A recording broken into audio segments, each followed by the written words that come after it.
Recovery plans, recovery plans, recovery plans. This is essentially all the different plans all the different politicians have been putting forth of all the different major economies out there. Right now, let's look at it from the China's perspective. What is their recovery plan? Or do they even have one? So before I start, I did create a Discord channel, so it's everything related to Alibaba. So for all you bulls and bears out there, you guys are all welcome to join this entire open community. I believe everybody right here is extremely friendly, and for those of you who want to put forth different arguments, you want to discuss, you want to dispute, or you want to even debate any certain kinds of issue, both in the US and China market, you are open to do so. I think everybody will be happy to listen to your viewpoint. So if you're interested, please click in the link in the description box down below to join the entire Discord server itself. On top of that, I've left my referral link for both Tiger and Moomoo Brokers. They're essentially both a brokerage firm from China, and right now they're aggressively expanding in the entire world itself. So for those of you who are interested in getting an Apple share, I think the promotion runs till the first week of August. So for those of you who haven't get your free Apple share, what are you waiting for? If you would like more details regarding the entire promotion and referral rewards, please feel free to reach out to me on both the Discord server or just on the YouTube comment section down below. With that, let's get right into today's topic. So, not too long ago, maybe around 3 to 4 months back, they essentially published the China's 14th 5-year plan. So the 5-year plan has a time frame of 2021 to 2025. And in this 5 years, I think majority, if not all of the economies out there in the entire world, focuses really on how to get back the entire country back to a normalized state. Because of this entire pandemic that started in 2019 and dragging even till now in 2021. So this entire idea of a recovery plan is really to try to get everyone back on board. But in China's perspective, I think for those of you who have been following the economy very closely, you can see that in the past 1 year, which is in 2020, all major economies' GDP essentially just plummeted and deteriorated because rightfully so.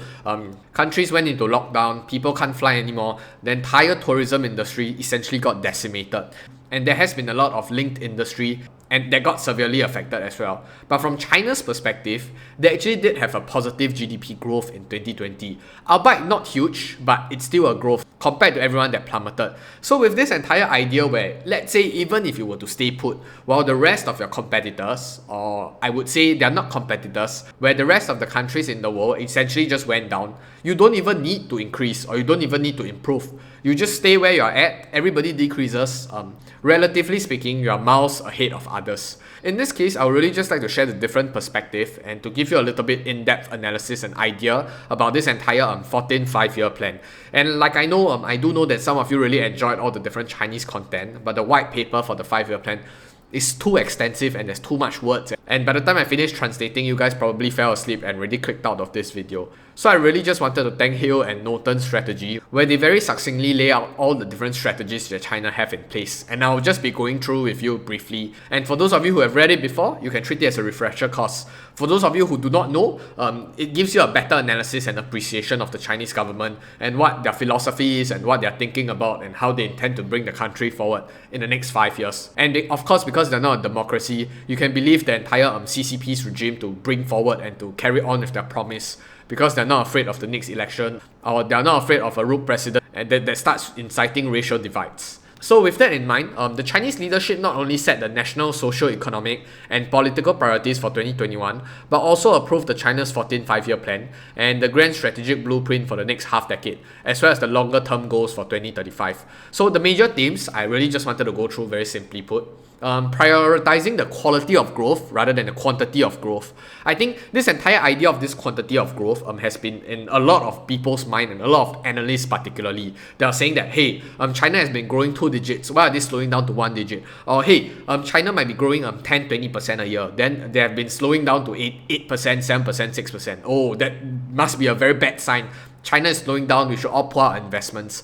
I think this entire of valuing quality over quantity is a very important one, because running a country that so big will have a lot of repercussions if all they want to do and all they're focused on is just getting the numbers, pumping in, clocking in the hours, pumping in, clocking in the manpower and productivity, and disregard everything else and not understand about the sustainability, about whether this growth is of quality and whether it benefits the entire population. I think that's a very dangerous mindset. But because as investors, we all only look at return on investment, we only look at how do we generate the most amount of returns in the shortest period of time. So touch your heart and ask yourself, do you want sustainable growth or do you want a hit and run? So secondly, building a China into a self-reliant technology and manufacturing powerhouse. I think this problem or this issue wasn't really an issue until when US really took a much harder stance and they realized that, hey, there really isn't anyone that you can rely on, even though we are saying that it's a globalized world. I think every man is for himself. They realized and appreciated that they need to be a lot more self-reliant in terms of, especially on the tech frontier, because right now in this day and age, technology fronts everything in the world, right? Last time people still cares about manufacturing. Last time people talk about automobile and stuff, especially to countries like Japan and Europe. And right now, when this moves away from all these different industries, tech is the up and rising. And if there are geopolitical tension, all these become bargaining chips and negotiating power. So I think China recognized this fact and they want to be a lot more self-reliant in all these different key frontiers and strategic industries that they think is important. Thirdly, accelerating the drive towards a low carbon economy. I think the climate change goal and everything that's talking about climate change right now is extremely hot topic.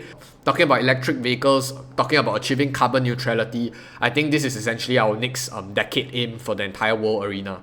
Fourthly, achieving common prosperity through new rural revitalization and urbanization strategies. I think this has always been the top priority of Chairman Xi.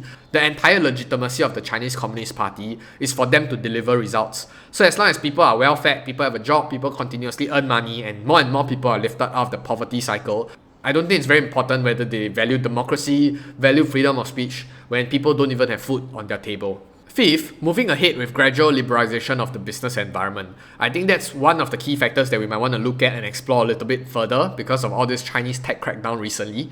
Sixth, elevating China's leadership role in regional and global economic governance. As you all know, Chairman Xi isn't a simple man. And for those of you who studied Chinese politics, as you all know, when Jiang Zemin handed down power to Xi Jinping essentially relished his entire power and started making radical changes to the entire regime and to the entire structure of the Chinese Communist Party. And in my humble opinion, he's an extremely ambitious political figure. He probably has the ambition of trying to be one of the world leader, if not the world leader. And the US is definitely feeling the heat, which is also why they have been constantly being very hard on China as well. So given an ambitious political figure, it's not necessarily a good thing or a bad thing, but as an investor, if he's ambitious and he has the ultimate goal of being a world leader, I don't see why it's bad for us, and especially he needs a lot of all these different companies to work for him and to help him achieve that goal. And lastly, managing great power rivalry with the United States. I think that's quite self-explanatory. So let's go point by point. I wouldn't be going through extensively within each point itself, but I'd just like to describe and provide you with my opinion along the way. So regarding prioritizing quality over quantity. So Premier Li Keqiang set a GDP growth target of more than 6% for 2021.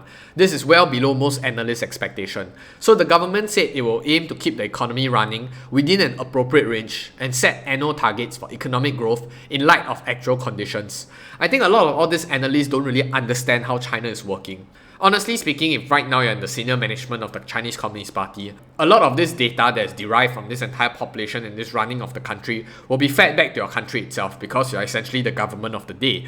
And in this case, I think a lot of nuances has been ignored and has been not taken into account by all this analyst prediction. There has been a lot of deep-seated problems and deep-rooted problems. And one example is the toxic tuition culture. And it's not only prevalent in China, it's essentially prevalent in all Asian countries. So they've been taking radical steps to try to curb all these different problems out there. And in this case, if they want to solve problems, they cannot be growing at the fastest speed possible. So this is really a push and pull factor, and it's really a balancing beam. And like I said in one of my videos, running a government isn't easy. It's always about cost-benefit analysis. It's about how effective you want it to be, how forceful you want it to be, and how do you intend to weigh the outcomes. So it's never an easy job, but I think China is in really good hands. So, the China's lead economic planner underscored the renewed emphasis on diffusing financial risks, stating that it would strictly implement the risk prevention and control of local government debt and resolutely curb the rise of hidden debts. I think this is essentially a fire and a missile fired over to the United States with all the student debts and the entire national debt that they have.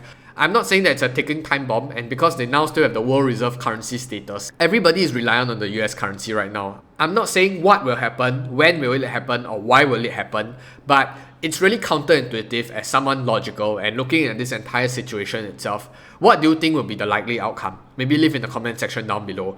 And before I go further, if you think that this is going to be a very interesting video, remember to smash the like button. You can don't subscribe, but please just help me inflate my ego. Next, the world report also confirmed that this new dual circulation strategy will be the heart of China's economic growth model. So Beijing has continually emphasized that deepening China's integration with the global economy remains an absolute priority.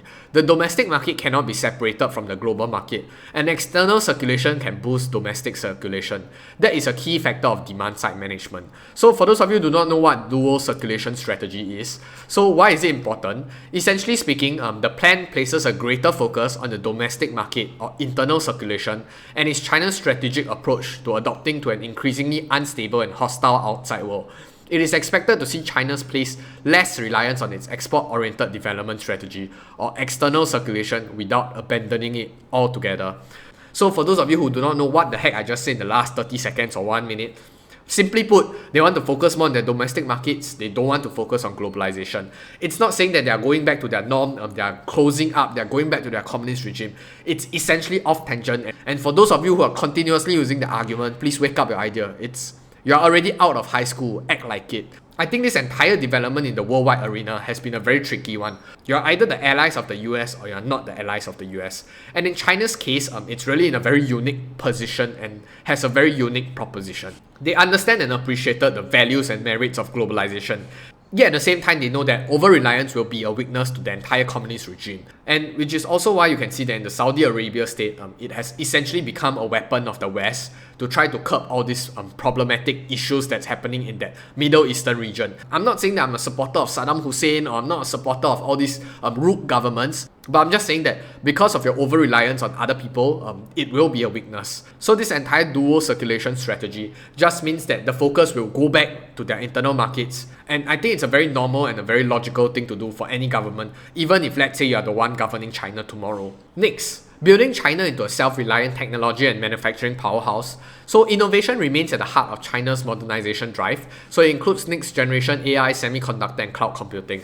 I think this three has been the zinger word or the buzzword for 2020 or 2021, right? Everybody talks about full self-driving. Everybody talks about the AI behind Tesla's FSD. Everybody talks about cloud computing and stuff, even in Alibaba's case. So if you were to really look at it, I think the entire innovation space and the entire idea of innovation and being at the forefront or the innovation frontier really gives you the edge over your competitors, especially in the business environment. And the Chinese government has rightfully pointed out, it will be the heart of all economies actually, not only China. But with this focused emphasis and with 1.4 billion population, I think they're able to organically manufacture a lot of all these things. Days in the past of made in China is all counterfeit products. I think right now they have never been in a better position, and let's really look forward what China can bring to the table in the innovation frontier.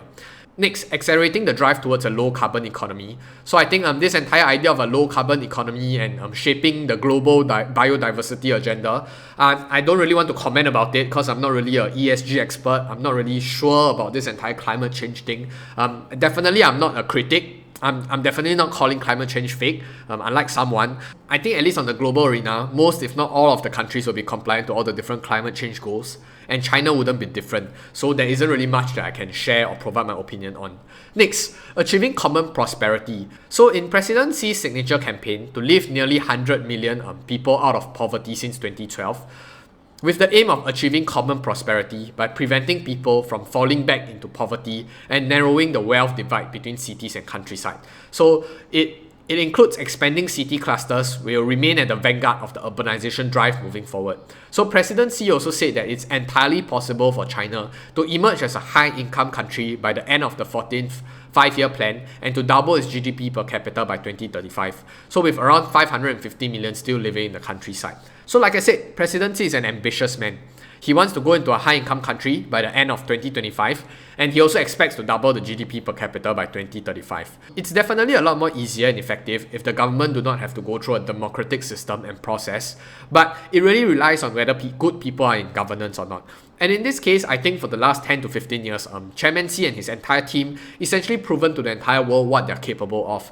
And honestly, I'm not too doubtful about him being able to achieve his target. I think everything is set in line to ensure that the country, unless there are massive headwinds that's going to come and something that we are unexpected, like probably World War III, who knows? But he is definitely on route to trying to achieve whatever he claims out to be.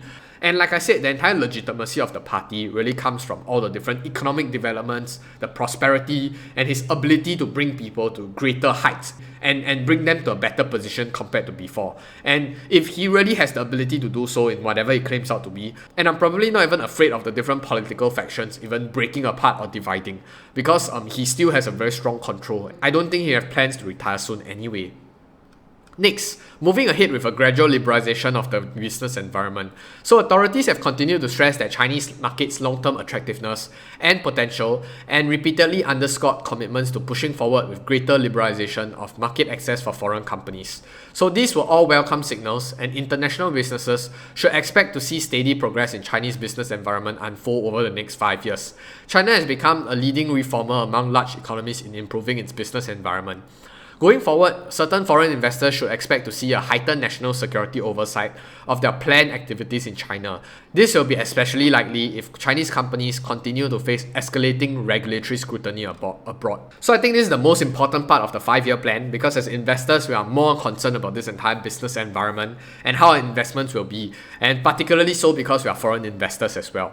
I think a lot of you know, talk is cheap. I think actions really do matter a lot more. Right now, there has been a lot of tech clampdowns. There has been a lot of things that are detrimental to the entire foreign investment climate. And they have been saying, and they're promising, they're stating, they're encouraging people to be more globalized and to be a reformer in the entire business environment. But we really do have to take it with a pinch of salt. Do not be too optimistic about thinking that, hey, the CCP's mouthpiece say that, hey, they're gonna do X, Y, and Z. As we all know, not every government is truthful, and I would dare say that most governments are not truthful. So do not take them by their word. Whatever they say today, they can change their stance tomorrow because of changing circumstances, and extraordinary measures have to be taken.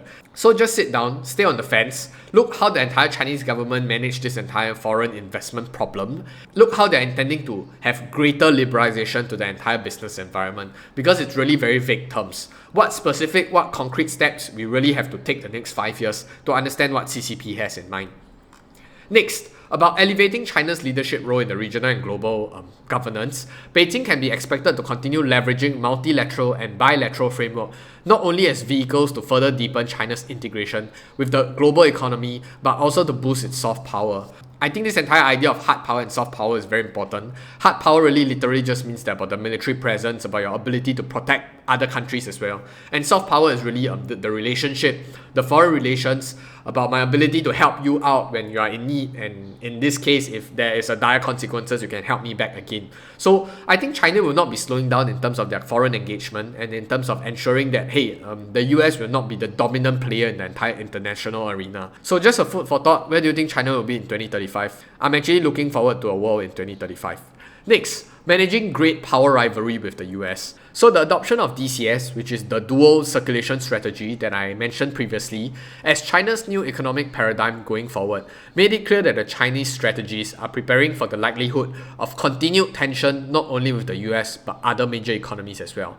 Tensions will persist in the fiercely competitive technology space as China continues its ascent as a global powerhouse for innovation, and the US seeks to preserve its technological preeminence. So, all that said, a broad-based economic divorce remains extremely unlikely. The Chinese and the US economies are simply too deeply intertwined to be drastically unwound without grave consequences for both sides. I honestly think this entire paragraph was really very nicely put. I don't know whether it's translated by Hill and Norton or was it written by the CCP and just directly translated. I really just wanted to emphasize on the idea that, hey, the people running the country in the Chinese Communist Party, like Chairman Xi and his team, they're not high school students. They probably know what they're doing, and they know a lot more compared to you and me. So for those of you who are constantly criticizing about Chinese government not knowing what they're doing and saying that, oh, whatever they're doing is extremely detrimental to the health of the country, to the health of the companies and stuff, I can assure you that they've done their cost-benefit analysis. They've identified, they've determined, and they've appreciated all the nuances and the consequences of the actions and the strategies that they're intending to take. So, and for those of you who think that there can be a clean divorce between both major economies, think again. I think it's not as easy as 1 + 1 = 2. This is not high school already. A lot of different political tensions, a lot of different relationships are involved, and ultimately, there are a lot of things at stake here. And it's really not as easy as, oh, because you're the reserve world currency, nothing can happen to you. With that, I hope you gain some value from this video. I'll see you in the next one, but more importantly, I'll see you on the moon. Goodbye.